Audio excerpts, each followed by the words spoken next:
Seja bem-vindo ao terceiro episódio da nossa série sobre sono aqui no podcast do Casal de Pediatra. Eu, Dr. Rafael Henrique, estou aqui com a minha convidada ilustríssima, doutora Carolina, que tem trilhado aí uma jornada de acompanhamento de sono infantil e desenvolvimento e está ajudando muitas famílias a dormirem melhor, os filhos e, consequentemente, os pais também. Então, hoje a gente vai conversar sobre autonomia de sono e aí você já se prepara para pegar tudo que você já ouviu sobre esse assunto e calma, que a gente vai organizar esse tema aí na sua cabeça. E antes da gente começar, quero agradecer aos nossos patrocinadores, a DMS Studio, tudo isso daqui que você está vendo, essa qualidade, esse som, isso é tudo produzido com uma grande excelência pela equipe da DMS. Se você está produzindo conteúdo, quer se posicionar nas redes sociais, conta com a DMS para te ajudar nessa jornada e só entrar em contato com eles aqui com esse QR Code. Também agradecer a Escola Treehouse de Educação por Princípios, uma escola de educação infantil do maternal até o Fundamental 2 na Zona Oeste do Rio de Janeiro. Se você está procurando uma escola pela região, vale a pena ir lá conhecer a metodologia de abordagem por princípios. Tem feito uma grande diferença na vida das famílias que estão com a gente lá. E o Espaço Sol de Desenvolvimento Infantil, a clínica onde a gente atende os nossos pacientes e as nossas famílias, junto com uma equipe multiprofissional de pediatras e especialidades pediátricas que oferece aí todo o cuidado, atenção, humanização e atualização para os nossos pacientes, tanto presencial quanto online. QR Code está aqui do lado também para você entrar em contato com a gente. Bem-vinda, Carol. Vamos para a nossa última conversa? Vamos. E para quem não viu, Conversa 1, Conversa 2, assista porque vale muito a pena. Isso aí. A gente falou sobre a associação de sono, janela de sono e soneca e a gente finaliza com a autonomia de sono. Pedrada Master. A Pedrada Master. E sempre quando a gente traz esse tema em consulta ou a gente está conversando com uma família, a primeira coisa que vem na cabeça da família é fechar a porta e deixar a criança chorando. Será que isso é autonomia de sono? Vamos conversar sobre isso? Então vamos lá, Carol. Quando a gente está falando de autonomia, quero construir uma autonomia de sono do meu filho. Já vamos para esse lugar. A gente está falando de deixar a criança no quarto para ela aprender a dormir sozinha? É isso? Existe uma teoria dessa que eu não consigo defender. Porque o acolhimento, ele é uma das coisas mais importantes para o desenvolvimento da criança. A criança precisa se sentir segura. Pega essa palavra. Toda vez que eu estou falando de treinamento de autonomia, eu preciso falar de segurança. Funciona? Rafa, sendo muito honesta, funciona. Funciona. É um método muito usado na Europa. Fácil. É fácil? Nenhum na verdade. Mas a criança entende o seguinte: o que é o treinamento de autonomia de sono que alguns braços defendem? Você deixa a criança chorando no berço e aí, dependendo da idade da criança, você volta com intervalo de tempo. Na minha cabeça fica um questionamento seguinte: essa criança está chorando e essa criança, existe uma grande diferença entre chorar de protesto, porque a criança está chorando porque não queria estar no berço, mas ela está olhando e a mãe e o pai, é uma pessoa que é senso de segurança para ela, tá ali com a mão nela, tá falando com ela. Ela só queria estar agarrada no peito da mãe ou sendo balançada pelo pai. Eu entendo a criança protestar, mas ela sabe que a mãe e o pai tá ali. Isso é o choro do protesto. E eu não posso te falar que a gente vai construir esse senso de segurança para um sono melhor sem choro. Eu preciso alinhar essa expectativa, porque o choro do protesto é uma comunicação da criança. Mas o que eu falo aí, eu faço essa história da consulta com as consultas são online, né? E aí quase não cabe assim na tela, porque eu gosto de explicar que tá aqui chorar de protesto e está aqui o choro de abandono. Que você pega, deixa a criança dentro do berço e sai. Depois você volta. Na minha cabeça, eu não ia gostar de passar por isso. E eu fico pensando, o que eu tô ensinando para essa criança? Nesse momento que você tá chorando, eu não tô do seu lado, eu não tô perto de você. E aí, como é que essa criança vai ser na adolescência? Porque funcionar vai, é isso que eu preciso esclarecer. Porque a criança entende, cara, não adianta eu chorar. Você vence a criança pelo cansaço. Não adianta eu chorar, ele não vai voltar. Ele volta e fala, tá tudo bem, filho, volte a dormir. Acalma e depois sai de novo. Sair do quarto. Então, essa autonomia, eu não vou defender. E aí a gente precisa alinhar a expectativa com as famílias. Você vai acordar. A cada 4, 5 horas vai ser cansativo. Mas existe uma diferença entre ser um pouco cansativo, de você estar acordando a cada 4 horas, a cada 5 horas, de você estar acordando de hora em hora. Então eu preciso alinhar essa expectativa que a grande maioria das crianças, uma grande mesmo, Rafa, não vai dormir a noite inteira. Não vai dormir a noite inteira e tá tudo bem. Porque o que eu explico assim, uma vez a gente foi numa fazenda e aí eu vi um potrinho nascendo. No mesmo dia aquele potro estava em pé. A espécie humana demora 1 ano para ficar em pé. Sabe por quê? Porque o nosso processo de desenvolvimento ele é muito mais complexo. E isso fala também sobre a necessidade de acolhimento. Então, gente, acolhimento é sim dar colo. É sim estar perto. Então, a construção de autonomia, ela não pode desrespeitar o senso de segurança que aquela criança precisa para se sentir acolhida. E aí, então, agora eu tenho uma família que já ajustou, a criança tá dormindo bem, noites organizadas e, de repente, tudo desanda. E aí vem aqueles temas na cabeça. Salto de desenvolvimento, angústia da separação, uma associação de sono.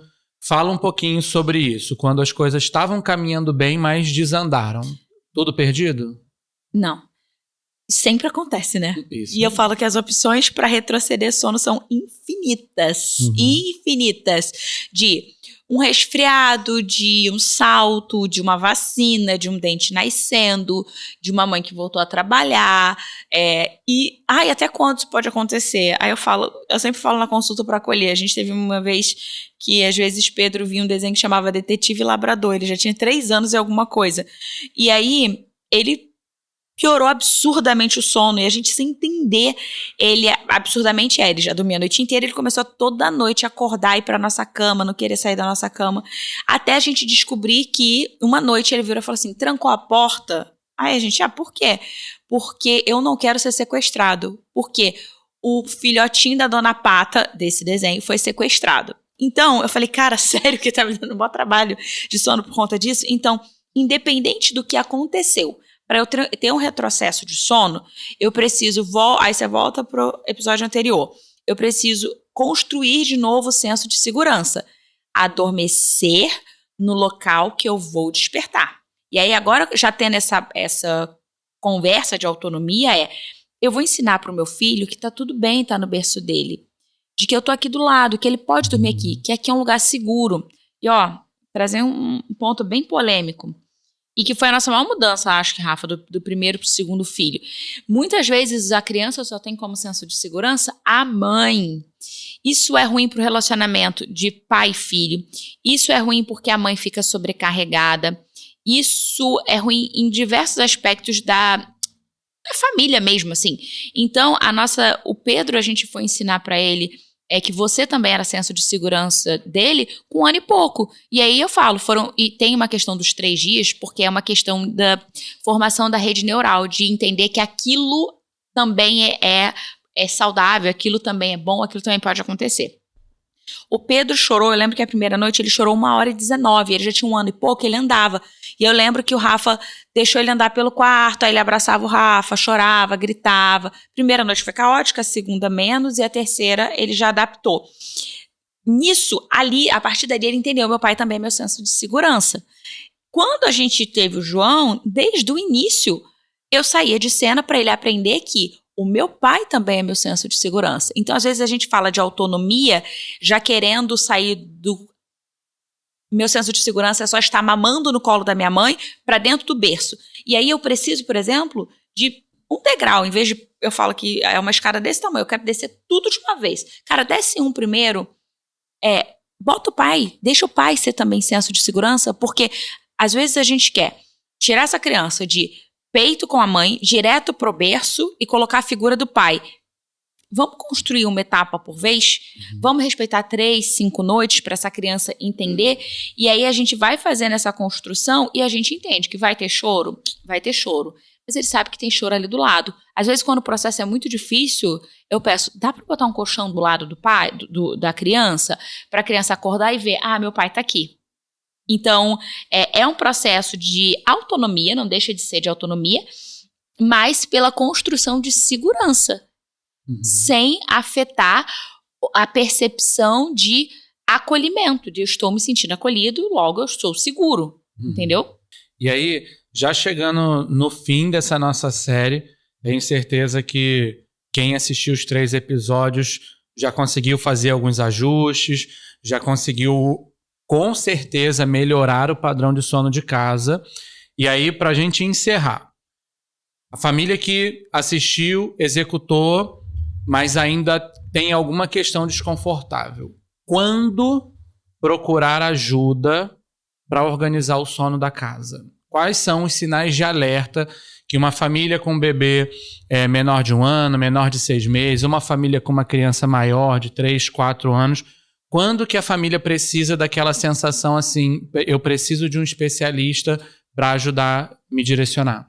Bom, tem o cenário ideal, que é o cenário daquela mãe com um bebê de 2 meses, que aí a gente vai ter uma construção prévia, que é uma minoria. Mas é lindo quando acontece desse jeito, por quê? Porque a criança sofre menos, a mãe sofre menos, a família sofre menos. Quando a gente alinha essas expectativas o mais cedo possível. Cara, né? do início, é muito legal. Recentemente eu fiz uma consulta, que eu terminei a consulta e não tinha uma grande associação de sono, não tinha ainda.